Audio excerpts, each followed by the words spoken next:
episode 183, Medical VA Staff. I'm your host, Dr. Justin Trosclair, and today we hear Dr. Stephen Kupferman's perspective. You're joined award-winning podcast host and best-selling author, Dr. Justin Trosclair, as we go behind the curtain and talk to doctors and experts about their specialty, marketing, and home life balance. Let's hear a doctor's perspective.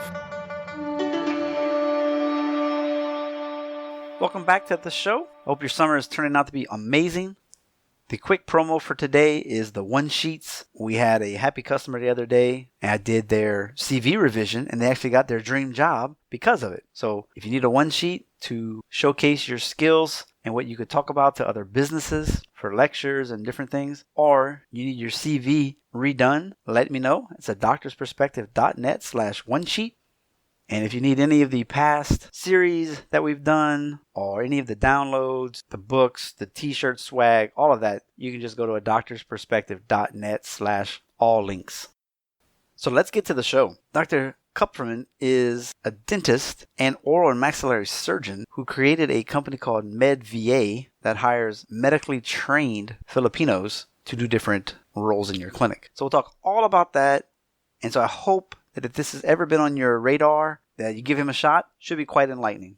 All the show notes and an unedited transcript should be found at a doctorsperspective.net/183.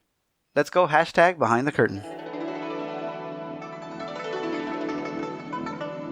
Live from Louisiana and Los Angeles. Today on the program, we've got an amazing guest, I'm going to think, because he does medical virtual assistants, and he's not only a dentist, he's also a medical doctor. Can you believe that? A glutton for punishment. Anyway, I'm looking forward to hearing everything he has to say because we've done some virtual assistants in the past, but not to this level and this detail. So please welcome to the show, Dr. Stephen Kupferman. Thank you. Thanks for having me. Absolutely. Well, okay. So when you meet someone that has a dental degree and a medical doctor degree, of course we have to ask what happened there, because we have seen some people where they're like a chiropractor and then they become a lawyer. And I'm like, wait, you're double dipping. So were you able to do more riskier surgeries, or like what happened there? Well, I when I was in college, I decided that I was going to be a dentist. I have a few uncles who are dentists, and I just thought it would be a great profession to go into, and it is. And so I went to dental school after college, and then from dental school, I was trying to think about what I was going to do and what kind of dentist I'd be. First, I thought I'd be a pediatric dentist because I like kids, and then I thought, well, I'm going to probably have my own kids, so probably not a great idea to be treating kids only. So then I got interested in oral and maxillofacial surgery, which is kind of like at the watershed between dentistry and med. And it's a surgical specialty. It's a dental specialty. And I got very interested in it. I had some great mentors in dental school. And so I decided to apply to the residency programs across the country. And I matched at UCLA, which meant that I had to go to medical school for 2 years, basically finish the last 2 years of medical school, because I had already done the first 2 years of medical school in dental school. So I had to do the last 2 years of medical school, finish that, and then from there I had to do residency, which was basically 4 years. 1 year was just kind of general surgery with all the surgical subspecialists, and then were 3 years of oral and maxillofacial surgery. So it was 10 years after college, training, residency, medical school, dental school, and all that. So it was a lot of years, but very well worthwhile. That's got to be amazing, because there's not going to be a single dental procedure that you really couldn't do. And because I listen to a lot of dental podcasts, and like some of them are cash, and they're like, you can do a full facial restoration for like $30,000 or $40,000, and they're doing implants and all these things. But man, that's another level whenever you can bridge it into sinus troubles, sleeping problems, all these different bites. Then you're like, I can actually do all of this all at the same time because I'm super skilled. Yeah. Well, you don't want me doing any root canals or fillings or anything like that. You're past that. I don't even know how to do that anymore. But when it comes to any surgical procedure that involves the mouth and the face and neck and all that, those are things that I partake in on a regular basis in my practice. Are you more like trauma based, or is that a different specialty? No, so our practice does a lot of trauma. I do some of it. One of my partners does the lion's share of the trauma. Mm-hmm. We take trauma call at the level 1 trauma center here in Los Angeles, one of the level 1 trauma centers here. So we do a lot of facial fractures of the eye sockets, the cheekbones, the nose, any of the jaw fractures, things like that. So we do a fair bit of that. So yeah, a decent amount of trauma. Yeah. So I'm starting to put together how you developed a dental virtual assistant program now. Before I was like, this is kind of a random thing to get into until you know somebody's story. But now I'm starting to kind of put the pieces together. So how did that bridge into what you're doing and then seeing, I guess that's a hole that needed to be filled? Yeah. So when I started in practice, I was the first one in, and over the last 12 or 13 years, we've grown to 6 surgeons. And during most of that time, I had been doing a lot of the management of the practice, which means that I had to deal with all the staff on a regular basis. And at one point, it just became quite overwhelming. There were just so many people in the office that we didn't have the space for them. How many people were underneath you, would you say, support staff? We had about 30 some odd people working for the practice. And, when you have 1 or 2 people, it's like people are never out. When you have 30 people, there's somebody out every day. Mm-hmm. And there's just so many things that revolve around the employees, their day-to-day work, their schedules, their family schedules, their time off and all that. And it just became very overwhelming. So I started to look at some other options for staffing. This was in about 2018 and 2019, somewhere in that time period. And I started to think, what can I do here? Like, what other ways can I get all of this work done, all of this administrative work for the office done? And I had heard about outsourcing and things like that. And I came across the idea of having medical professionals from the Philippines working remotely, which was a novel idea before the pandemic. And I was introduced to Zoom, and I had hired first one person who was going to work remotely. So doing what exactly? Answering the phones or admin, like billing or what? Well, I didn't know at first. I was thinking just answer my emails for me and, just get me through the day, open up my mail, just things.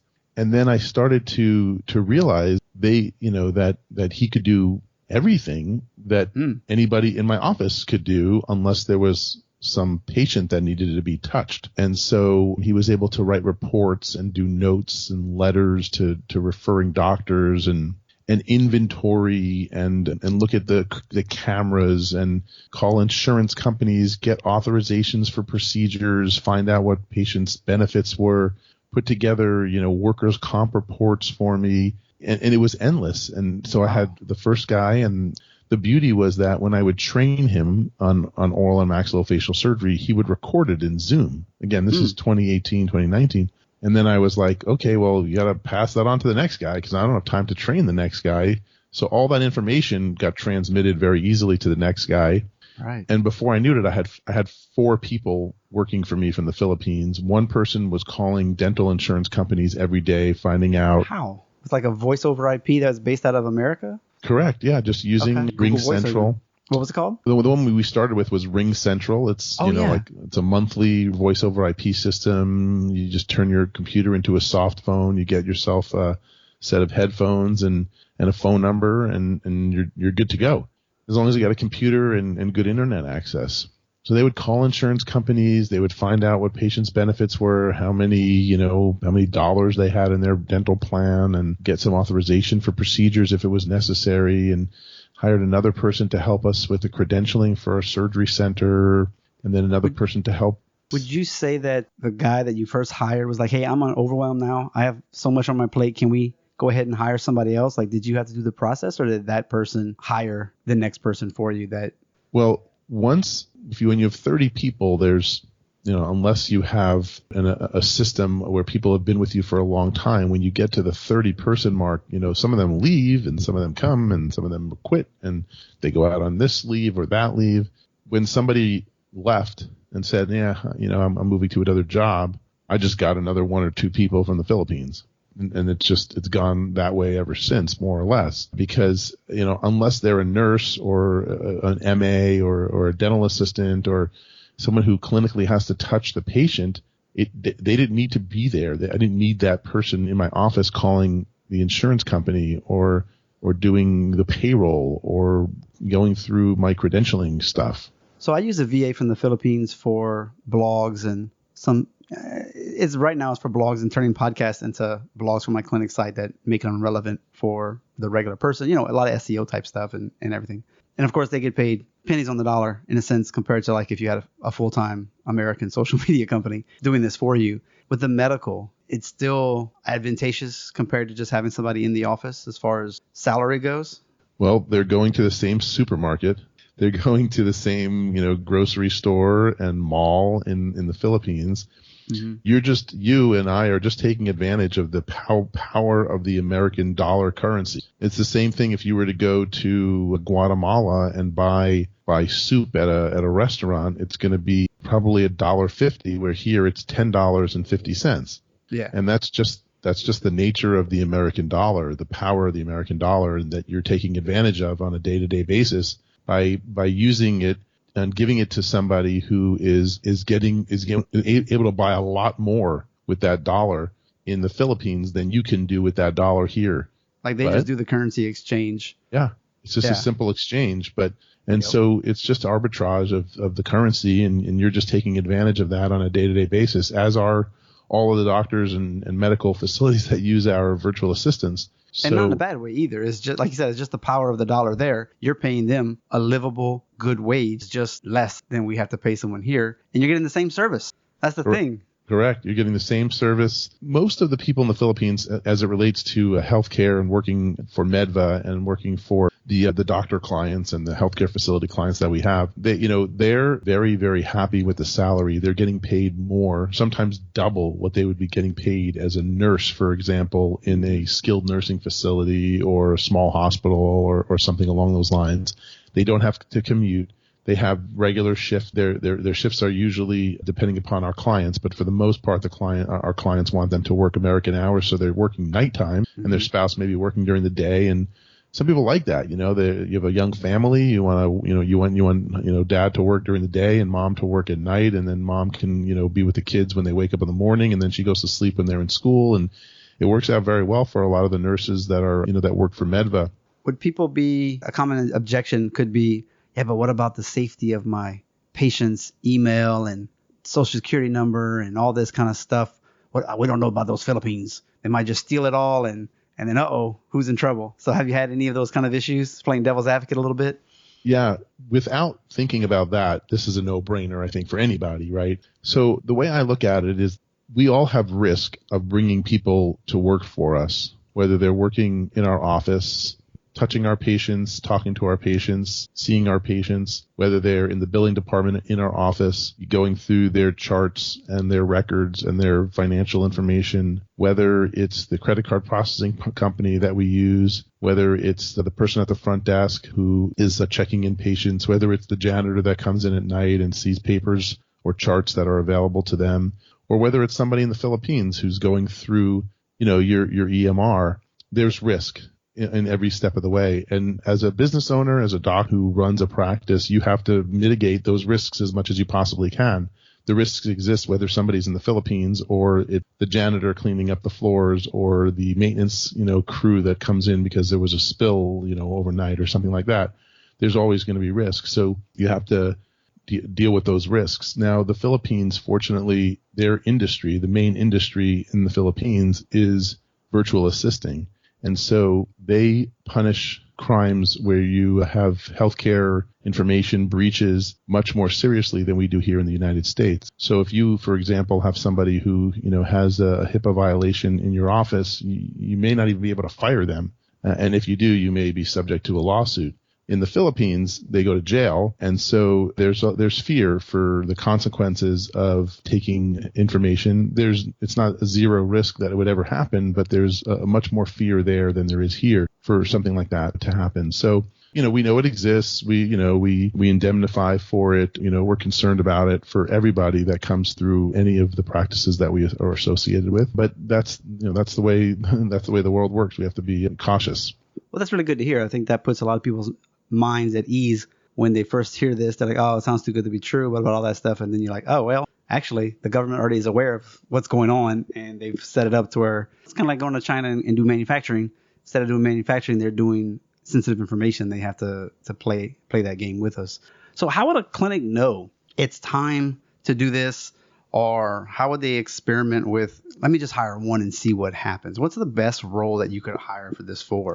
Well, the few best roles are scribe. So if you're a busy clinician and you need a scribe, you get yourself an iPad or an old iPhone, connect it to the Wi-Fi in your office, and your medical assistant turns it on, and you start talking to the patient, and the scribe's in the background and just scribing away everything that you're doing. And when you're done, they can send you the fully executed note and you can sign it. That's really easy for your typical clinician who's seeing lots and lots and lots of patients. You can easily have a virtual assistant who's probably an RN who has scribing knowledge. We have a specific scribe course that we give to our virtual assistants before we endorse them to doctors. So scribing is really easy. I think really the easiest way is somebody who is currently in your office dealing with insurance companies. I say that there's really no reason to have somebody working in your office calling insurance companies. It's a colossal waste of money. You're spending a ton of money having somebody call an insurance company, and there's a very strong likelihood that they're calling some out of the country in India or the Philippines or Mexico, South America.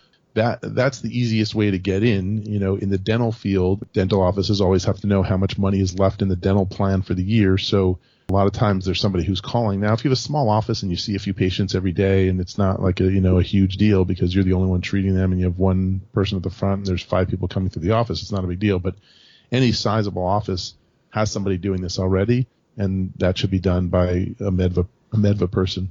So they can do the billing, they can do the follow-up, and they can do the corrections on the bills when they're wrong as well. Absolutely. I said scribe.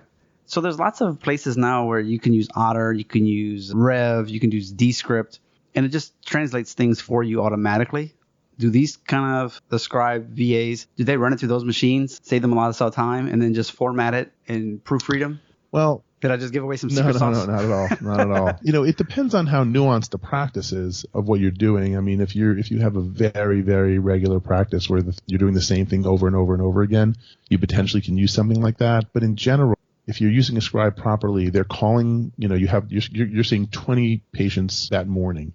Before you get there, your scribe spent the day before calling those 20 patients, getting a full history from those patients. Oh. And then, so now they have their history of present illness. They've got the past medical history. They got the medications. They got the allergies. They got the social history. All before they even come in. All before doctor even sees them. Okay. The doctor walks in and reads that on the screen, and then just examines the patient, puts together their assessment. The notes are done. Everything's being listened to by the scribe knows as much as, if not more than the doctor. They just don't know what to do.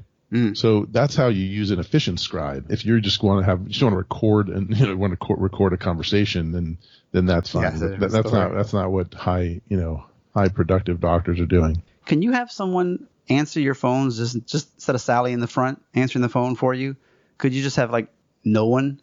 Definitely like in a chiropractic clinic, you could kind of sometimes get away without having a front desk person.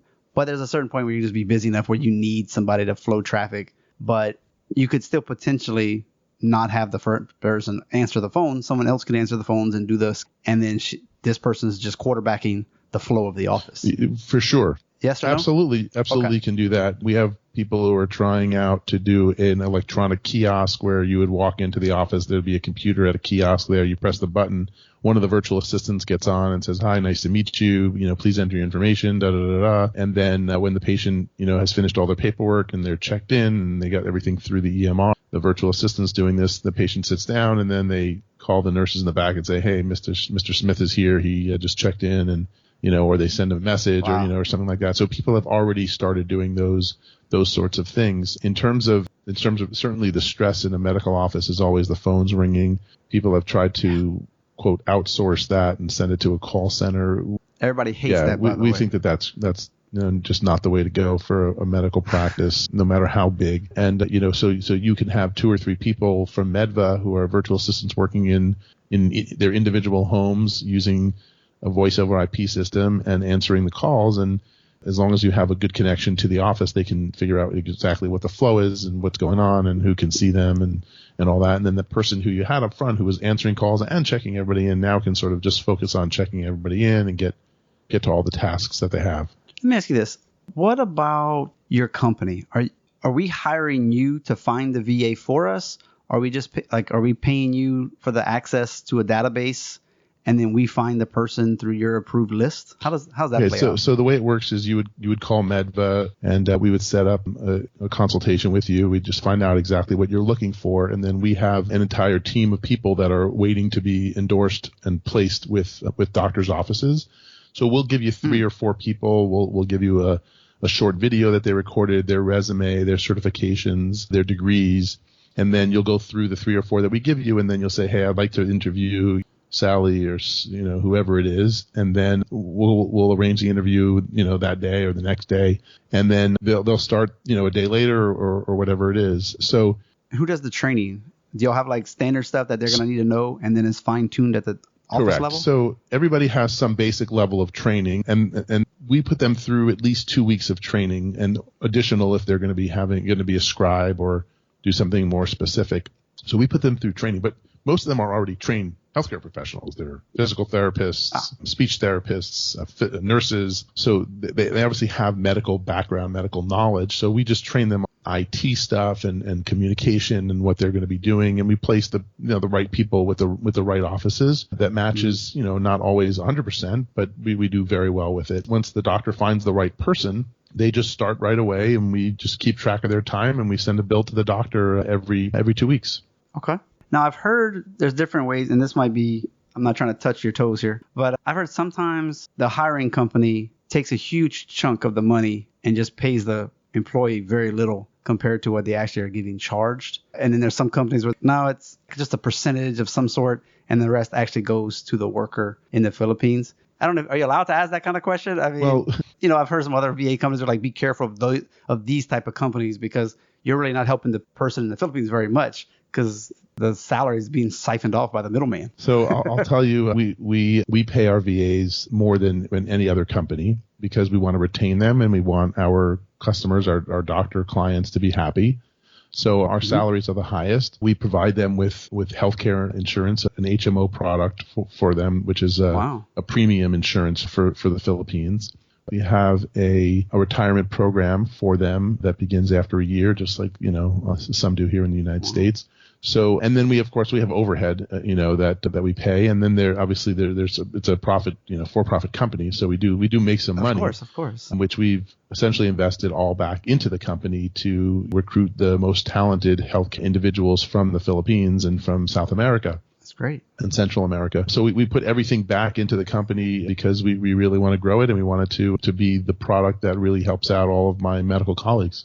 That's good to hear. Do they get the 13th month as well? I heard that's a thing there. The 13-month salary, it's like a bonus or something like that. That's usually for different kinds of employee, different type of employee, like a contractor type of thing that you may be referring to. So we pay them. I got limited knowledge. Yeah. Suffice it to say that most of our nurses are making twice what they would make working for a hospital. That's awesome. So they have a phenomenal job. It's a very regular job. We make sure we try not to hire anybody for a part-time position. We want, if you want a virtual assistant, we want you to have them full-time. We want them to know that there's work for them, and that they're going to be able to do this. Otherwise, they're going to have to find another job because they need to make money. And they need to eat and consistency and everything else. Yeah, so they want consistency. So we a minimum of 30 hours is what we ask for from the doctors, and so it's been great. I mean, we have tons of people that are working for Med. There's a lot of energy. They really love it. They're provided with just an incredible position. Any field work? Physical therapy, chiropractic, psychology, anybody, or do you kind of focus more on the medical and dental only at this point? So yeah, we have so Medva will supply a workforce to any medical facility, whether that be a medical office, a psychologist's office, a dental office, a skilled nursing facility, a nursing home, a lab, any medical facility we will provide staffing for, and we have in each of those fields. We've recently spun off a business line called BizVa, where we provide accounting or payroll, staffing. That sounds like a natural extension of the original. Yep. So that's going to be the launch is sometime during this quarter, which is almost over. So it should be coming out pretty soon. It'll be its own its own website with its own people, and obviously a different clientele. A lot of accounting firms and law firms and businesses that just need labor, because that's the biggest crunch right now in the United States. For sure. Well, what else would you say that I missed that you would think is important talk about before the final 2 questions or so? What else? I think that's about it. I mean, I would recommend that if you've been using your virtual assistant for a long time, that you find the time to go to the Philippines and visit your virtual assistant. I did that really early on, and I found it to be, very rewarding for them, because they really see that there's a real person on the other end, and they realize how much you value your work. Sometimes when we do things remotely, some people, they don't feel as we're not as likely to tell them how much we appreciate them, and so. Yeah, how do you throw an office party when you're that far away? Like, hey, look, here's $200. Just go nuts. Just go nuts. It's on me. Here's my picture. Just print it. Exactly. So if you ever end up going that way, I recommend you go there and take them out to dinner or something like that. Absolutely. They'll tell you the best place. All right. So do you have any favorite books or podcasts that's kind of keeps you motivated or has changed you in a good way? I'm not a huge podcast guy, just because I have a very short commute. So I listen to podcasts a little bit when I'm driving. I think my favorite book is The Checklist Manifesto by Atul Gawande. And that was something that I, read early enough in my career where I felt it had an impact on my ability to grow professionally and manage, day-to-day operations and things like that with minimal problems. So probably my most favorite book. I think I need to read it again. It's been a little while. I hear that. And my favorite question, sometimes the audience's favorite. We typically have a spouse of some sort or a significant other. How do we keep the love alive so we don't end up divorced and sad? It's a good question, because unfortunately 50% of people, at least maybe even higher, end up in that situation. I got really lucky. My 25th wedding anniversary is coming up, and so I got very lucky and got married at a very young age to an incredible person. And I think a lot of it is luck. I was really young when I got married, and as was my wife. And, we have the same ideals. I think it's important, in a relationship that you have the same goals and not try to modify each other's goals over time. You have the same goals going in, and that you agree, and when you disagree, you agree to disagree and move on, and don't let the sun set on a disagreement, because it just gets buried in and doesn't go away. And so, I think that those are, some of the pearls that certainly have worked out for me. But it's mutual respect, and the rest will follow. What do you think about both of you seeing the struggle? I mean, you were in school forever, and then she was doing whatever it was that she was doing, potentially in school or whatever. Did that help, you think, when you get past that? And I remember when you were studying 50 hours a week, and look at us now. We're finally reaping the benefits so many years later. Does it help at all or anything? Well, for me, I was so young. We were both so young when we got married that we really kind of, in many ways, grew up together. I was 22, my wife was 19. So, we were kids when we got married. A lot of the ways in which we are people was kind of developed together, because we've lived together since we were essentially teenagers. And so we kind of, grew up, and then there's a lot of respect for each other's, dedication to what, we individually accomplished, during those years. My wife is an occupational therapist, and she's actually a certified hand therapist. She needed to work for 10 years before she was even able to take that exam. Yeah. So it's she went through a lot. When I was in dental school, she was doing her occupational therapy studies. And so there's a lot of sacrifices that occur along the way. I remember one of my after residency was over, this is exactly 15 years ago, almost to the day, I finished residency, and my in-laws made a party for me for finishing my residency. And it was part of, finishing dental school. It was 10 years, we had been married 10 years already, and it was 10 years since starting dental school and now finishing residency. And one of my friends came over to me and said, "Hey, you guys are having a party," and I kind of downplayed it and said, "Yeah, it's whatever. It's a party. My in-laws just want to make a party." And she looks me like in the eye, and she said, "It's a big deal."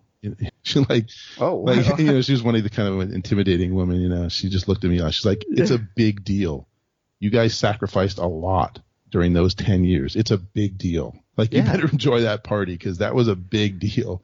And I hadn't, when you go through the grind as a resident, as a med student, especially back in the late 90s and early 2000s, it was hard work. There was no work hour restrictions. Oh yeah. And so, but when you're doing it on a day-to-day basis, you don't really realize, you just come home, you crash, and you wake up the next day and you go back to the hospital, and you don't really realize how much work you put in. And I think it's like that with a lot of things in life. Well, when nobody stops and celebrates the wins, or as soon as you hit that goal, it's like 2 seconds, and then you're like, all right, what's the next goal? You're like, dude, no, celebrate. You hit a milestone. Like, go have a drink, have a nice meal, like enjoy, take a vacation or something. Yep. And most people just don't even do it. Yeah. So I think that's, there's a lot of, and I think you have to respect each other. And, this are good questions, and people don't really. I appreciate the answer. It's always fun to hear what people have to say. There's some themes, but the one you have is, I've heard a little bit of this before, but not to that level because we were married for such a young age that it's another view. So it's really great. Yeah. All right. Well, where can people find your webpage and all of that? So our website is w.medva.com, MEVA.com. And you can just go on there and you'll be able to see some good videos and, kind of the structure and how things work and some testimonials and all the things you need. And then, of course, there's a way to contact our sales team. Well, we'll have a show notes page dedicated to you. It'll have questions that we asked. It'll also have a non-edited transcript and the link and everything else. So this will be something that you can share and be proud of whenever it's all said and done. So I just want to thank you for your time and creating this company that I really do hope some people sign up, or at least inquisitive about it, because this is probably the third type of VA thing that we've done here. And this is the first one that's specific for medical grade people that's already been vetted. And that's a big difference from what I've had in the past, where it's like, hey, here, you can do some social media stuff and, the marketing side of it. But this is the professional side of it. So I really appreciate your time and enlightening all of us. Another great interview has ended. While you're on your phone, click that review button. Write up a nice review for me. 5 stars if you could. As everyone says in the industry, it'll help other people to find us when we have enough rankings. Not to mention, I'll mention you and your review on an upcoming episode. If you're looking for one sheets, if you're looking for all the books that people have recommended, you can just go to adoctorsperspective.net/guide. And that's going to give you everything you need to know. The top episodes of 2017 and 2018, the podiatry series, dentist, acupuncture series, holiday 2017, financial series, how to write a review, how to support the show like buying a cup of coffee, getting swag like t-shirts, the Today's Choices, Tomorrow's Health book. That's the blueprints for better health, exercise, picking food correctly, and financial. And then, of course, bundle packs, which can get you the No Needle Acupuncture book for 40 common conditions, including the electric acupuncture pin at a great deal. Page has some of the products that I like. It's affiliate style, so if you buy something from them, I get a piece of that. Just like on the show notes pages, if you buy a book from clicking that link, I get a small piece of that as well. So I really appreciate that. Things like Screencast-O-Matic, Pure VPN, Missing Letter, JLab speakers, Prolone Edge or Hawk grips. The trilingual coloring book is now 5 languages: English, Spanish, Chinese, German, and French. So pick one up for your own kids, your nieces and nephews, and also for your office so these kids have something to do. Again, that all-encompassing one link is adoctorsperspective.net/guide, GUIDE. Once again, if you do need any coaching on how to improve some of your blood work, drop weight, and the Prolone diet, fast mimicking diet 5-day plan, let me know. As well as if you just need some coaching, whether it's health, whether it's marketing, whether you need some practice growth, etc., reach out. Facebook, Justin Trosclair, MCC. Of course, at adoctorsperspective.net on the top right, you got all the social media icons that you can imagine. Click your favorite and reach out. Thank you so much for tuning in. Please tell a friend, pass it along. You can go to .net/listen. It's just that easy. It'll open up right in your app. And don't forget, I appreciate you. Listen, critically think, and integrate. See you on the mini-sodes. Hope you're enjoying those. I'm definitely having fun summarizing these podcasts in less than 10 minutes for you. You get the nuggets without having to waste your time. Have a great week. A doctor's perspective. Learn stories of success. Avoid struggles they've met. When doctors of all kinds come together to help you shine. So sit back